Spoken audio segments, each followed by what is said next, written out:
I mean, who are we kidding? 74 kilograms is the weight of weights. It's going to be the most discussed, most watched weight class of the Olympic trials. And there's a potential reigniting of one of the most vicious rivalries the sport's ever seen. Kyle Dake versus Jordan Burroughs.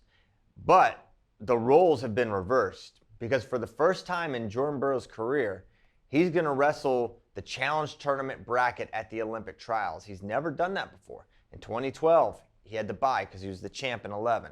2016, he had the bye to the finals, champ in 15. 2021, because of his medal in 2019, he had a bye to the finals. So now it's been Dake's weight from 2021 on, and he's brought home a medal every single time. Now the question is, can Dake beat him again? The question is, how functional can Jordan Burroughs be at 74 kilograms running the gauntlet of this bracket? And this is a loaded bracket. It's really tough.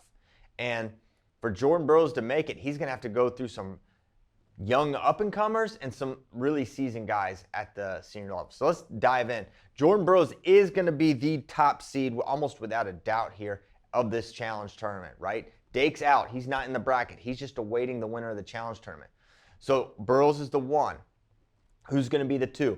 I think it has to be Jason Nolf. He was second at Final X.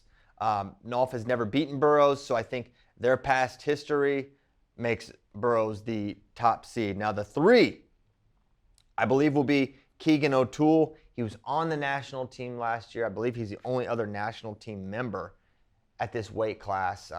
By making the national team, I think that's going to give him a leg up over the 4 seed, Carter Storaci, who's been a veteran of the senior level, mostly up at 79 kilograms. He does have a win over Nolf in the past, but since that time, he's not been able to punch through and make a Final X or anything like that. So he's got some wins, but not over many guys in this field. So for that, I think Storaci is your 4, which, yes, that does put him on the same side as Jordan Burroughs. And I don't know if there was a rivalry there. Last year, I remember, I'd been talking with Jordan about this matchup of him versus Carter Storaci. I've interviewed him about it, talked about it, and Jordan said, hey, it's only a matter of time before I wrestle against this guy. He's at 79 kilograms. Jordan's at 79.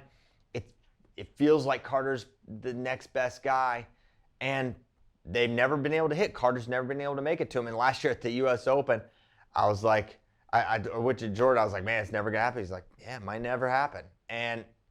But now, if they're on the same side, there's a chance it'll happen. But there's been many times where it looked like it's going to happen, and it doesn't. So who would Carter have to go through to get to him? Well, looks like maybe Jarrett JQ's round 1, and then the Berger Chenzo Joseph winner.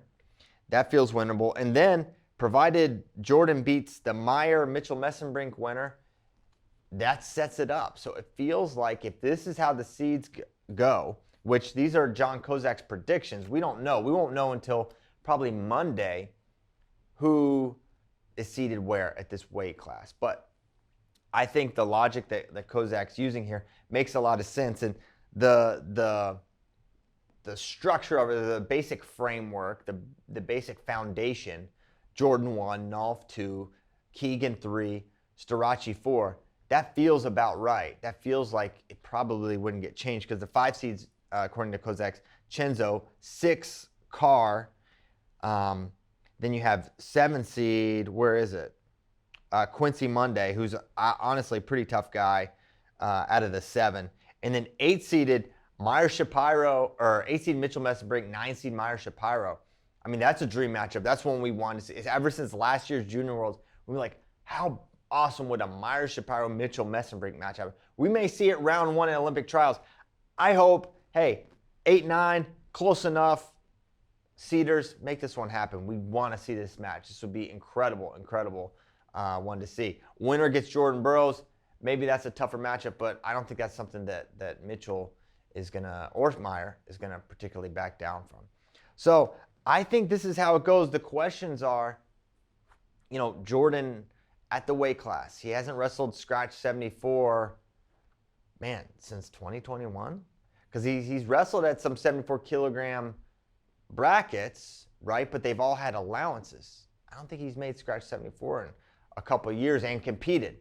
Now he's touched down really light reportedly, but there's a big difference between touching down and getting close and hitting it and then doing a 2-hour weigh-in. That's something that's going to be, new for Jordan over the last couple of years.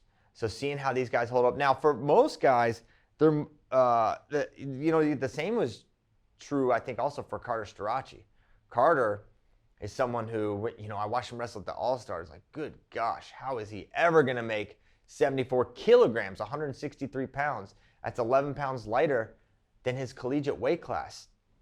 But the word is the cut's going great. His weight's coming down, and looks like Carter Starachi is going to be able to make this weight. The question is, how is he going to be able to compete and function? This is a guy that was wrestling, I think, at 182 his senior year of high school. Now he's going to be competing down at 74 kilograms. But Carter has always maintained, I'll make it, not going to be a problem. That's been his part of it. Now, Carter Starachi never lacking for confidence or belief in himself. And, you saw what he just did at the NCAA championships with a hurt knee. The degree of injury is still not known, but it sounds like it's progressing, right? That he's going to be healthier at the trials than he was at NCAAs. So knowing that, he's an absolute threat to go on a run here and potentially compete with or beat Jordan Burroughs. Nolf's been really great. He's shown consistent improvement to the point that many people were saying, hey, maybe Nolf can go with Kyle Dake going into Final X last year. And then as every hypothetical matchup with Kyle Dake has gone over the years, he loses the hypothetical, but he wins it on the mat almost every single time. And that's what we saw at Final X. So another insane weight with years. I mean, you want to talk about a storyline. Kyle Dake and Jordan Burroughs, their story goes back to 2013, right? That's the first time they competed against one another at the World Team Trials in Stillwater, Oklahoma. And now, 2024, it's still Kyle Dake and Jordan Burroughs. And I think it's Kyle Dake and Jordan Burroughs until proven otherwise. So 74 kilograms, going to be the weight to watch. Can't wait to see how it plays out. Can't wait for the seeds so we can dive in a little more formally into these potential matchups.